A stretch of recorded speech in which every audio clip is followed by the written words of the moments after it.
जय श्री कृष्ण। राधे राधे। आज हम श्रीमद् भगवत गीता का चतुर्थ अध्याय पढ़ेंगे। श्री भगवान बोले, मैंने इस अविनाशी योग को सूर्य से कहा था। सूर्य ने अपने पुत्र वैवस्वत मनु से कहा और मनु ने अपने पुत्र राजा इक्ष्वाकेशु से कहा।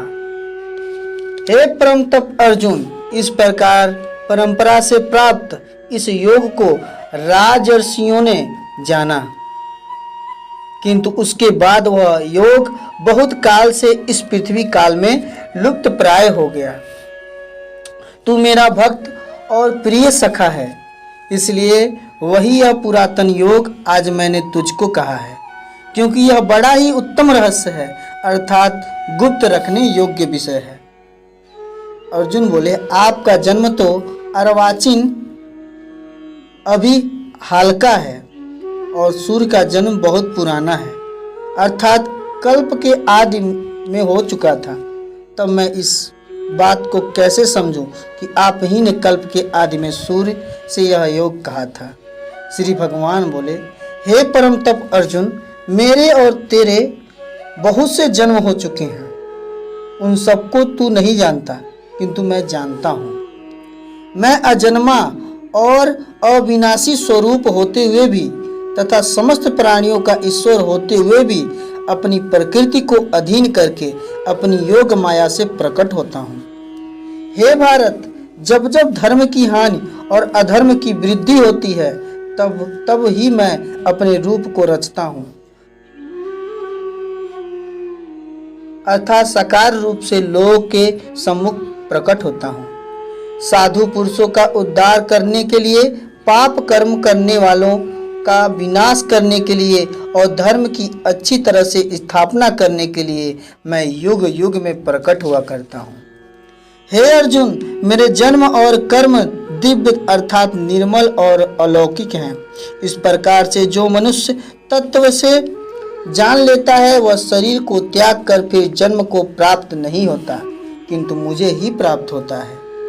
पहले भी जिनके राग, भय और क्रोध सर्वथा नष्ट हो गए थे और जो मुझ में अनन्य प्रेम पूर्वक स्थिर रहते थे, ऐसे मेरे आश्रित रहने वाले बहुत से भक्त उपयुक्त ज्ञान रूप तप से पवित्र होकर मेरे स्वरूप को प्राप्त हो चुके हैं। हे अर्जुन, जो भक्त मुझे जिस प्रकार भजते हैं, मैं भी उनको उसी प्रकार भजता हूँ, क्योंकि सभी मनुष्य सब प्रकार से मेरे ही मार्ग का अनुसरण करते हैं। इस मनुष्य लोक में कर्मों के फल को चाहने वाले लोग देवताओं का पूजन किया करते हैं, क्योंकि उनको कर्म से उत्पन्न होने वाली सिद्धि शीघ्र मिल जाती है। ब्राह्मण, क्षत्रिय, वैश्य और शूद्र, इन चार वर्णों का समूह गुण और कर्मों के विभाग पूर्वक मेरे द्वारा रचा गया है। इस प्रकार उस सृष्टि रचनादि कर्म का कर्ता होने पर भी मुझे अविनाशी परमेश्वर को तू वास्तव में अकर्ता ही जान। कर्मों के फल में मेरी स्पृहा नहीं है, इसलिए मुझे कर्म लिप्त नहीं करते। इस प्रकार जो मुझे तत्व से जान लेता है, वह भी कर्मों से नहीं बंधता। पूर्व काल में मुमुक्षुओं ने भी इसी प्रकार जानकर ही कर्म किए हैं, इसलिए तू भी पूर्वजों द्वारा सदा से किए जाने वाले कर्म को ही कर। कर्म क्या है और अकर्म क्या है, इस प्रकार इसका निर्णय करने में बुद्धिमान पुरुष भी मोहित हो जाते हैं। इसलिए वह कर्म तत्व मैं तुझे भली भांति समझाकर कहूँगा, जिसे जानकर तू अशुभ से अर्थात कर्म बंधन से मुक्त हो जाएगा। कर्म का स्वरूप भी जानना चाहिए और अकर्म का स्वरूप भी जानना चाहिए तथा विकर्म का स्वरूप भी जानना चाहिए, क्योंकि कर्म की गति गहन है। जो मनुष्य कर्म में अकर्म दिखता है और जो अकर्म में कर्म दिखता है, वह मनुष्यों में बुद्धिमान और वह योगी समस्त कर्मों को करने वाला है। जिसके संपूर्ण शास्त्र सम्मत कर्म के बिना कामना और संकल्प के होते हैं तथा जिसके समस्त कर्म ज्ञान रूप अग्नि के द्वारा भस्म हो गए हैं, उस महापुरुष को ज्ञानी जन भी पंडित कहते हैं। जो पुरुष समस्त कर्मों में और उनके फल में आसक्ति का सर्वथा त्याग करके संसार के आश्रय से रहित हो गया है और परमात्मा में नित्य तृप्त है, वह कर्मों में भली भांति बरतता हुआ भी वास्तव में कुछ भी नहीं करता। जिसका अंतःकरण और इंद्रियों के सहित शरीर जीता हुआ है और जिसने समस्त भोगों की सामग्री का परित्याग कर दिया है, ऐसा आशा रहित पुरुष केवल शरीर संबंधी कर्म करता हुआ भी पापों को नहीं प्राप्त होता। जो बिना इच्छा के अपने आप प्राप्त हुए पदार्थ में सदा संतुष्ट रहता है, जिसमें ईर्ष्या का सर्वथा अभाव हो गया है, जो हर्ष शोक और द्वंद्वों से सर्वथा अतीत हो गया है, ऐसा सिद्धि और असिद्धि में सम रहने वाला कर्मयोगी कर्म करता हुआ भी उनसे नहीं बंधता। जिसकी आसक्ति सर्वथा नष्ट हो गई है, जो देहाभिमान और ममता से रहित हो गया है, जिसका चित्त निरंतर परमात्मा के ज्ञान में स्थित रहता है, ऐसा केवल यज्ञ संपादन के लिए कर्म करने वाले मनुष्य के संपूर्ण कर्म भली भांति विलीन हो जाते हैं। जिस यज्ञ में अर्पण अर्थात श्रुवा आदि भी ब्रह्म है और हवन किए जाने योग्य द्रव्य भी ब्रह्म है तथा ब्रह्म रूप कर्ता के द्वारा ब्रह्म रूप अग्नि में आहुति देना रूप क्रिया भी ब्रह्म है, उस ब्रह्म कर्म में स्थित रहने वाले योगी द्वारा प्राप्त किए जाने योग्य फल भी ब्रह्म ही है। दूसरे योगी जन देवताओं के पूजन रूप यज्ञ का ही भली भांति अनुष्ठान किया करते हैं और अन्य योगी जन पर ब्रह्म परमात्मा रूप अग्नि में अभेद दर्शन रूप यज्ञ के द्वारा ही आत्म रूप यज्ञ का हवन किया करते हैं। अन्य योगी जन स्रोत आदि समस्त इंद्रियों को संयम रूप अग्नियों में हवन किया करते हैं। दूसरे योगी लोग शब्दादि समस्त विषयों को इंद्रिय रूप अग्नियों में हवन किया करते हैं। दूसरे योगी जन इंद्रियों की संपूर्ण क्रियाओं को और प्राणों की समस्त क्रियाओं को ज्ञान से प्रकाशित आत्म संयम योग रूप अग्नि में हवन किया करते हैं।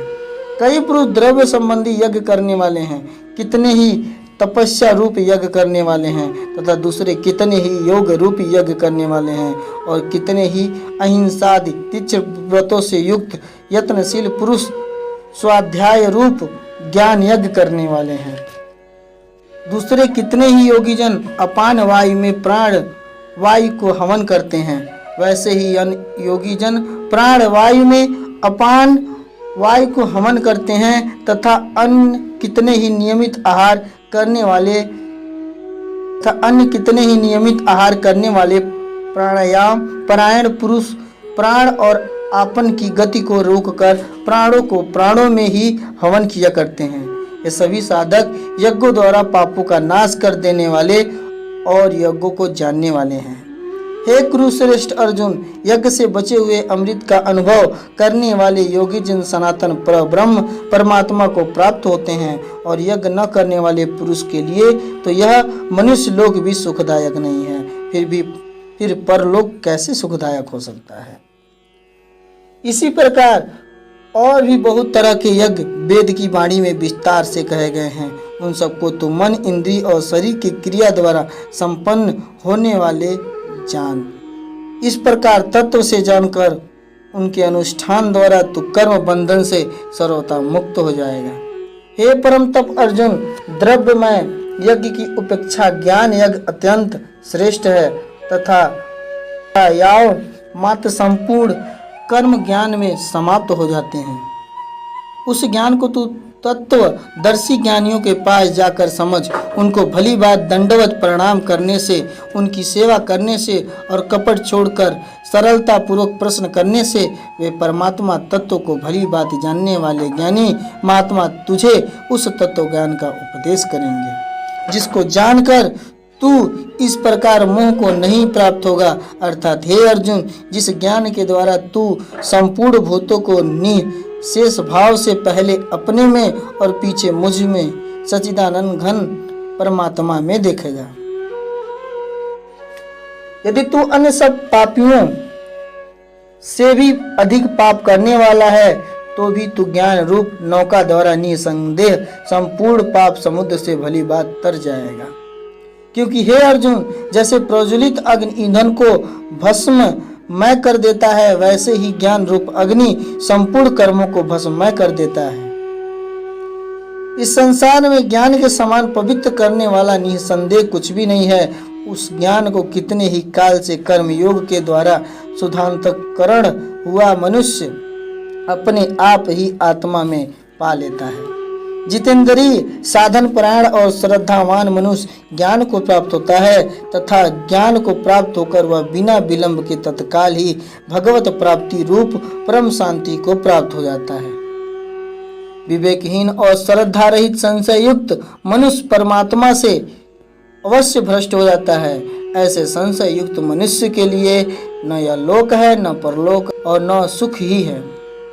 हे धनंजय, जिसने कर्मयोगी विधि से समस्त कर्मों का परमात्मा में अर्पण किया है और जिसने विवेक द्वारा समस्त संशयों का नाश कर दिया है, ऐसे वश में किए हुए अंतःकरण वाले पुरुष को कर्म नहीं बांधते। इसलिए हे भारतवंशी अर्जुन, तू हृदय में स्थित इस अज्ञान जनित अपने संशय का विवेक ज्ञान रूप तलवार द्वारा छेदन करके समत्व रूप कर्म योग में स्थित हो जा और युद्ध के लिए खड़ा हो जा। यहाँ पे चतुर्थ अध्याय आपका समाप्त होता है। अब नेक्स्ट वीडियो में हम जानेंगे पंचम अध्याय के बारे में। तब तक के लिए राधे राधे, जय श्री कृष्ण।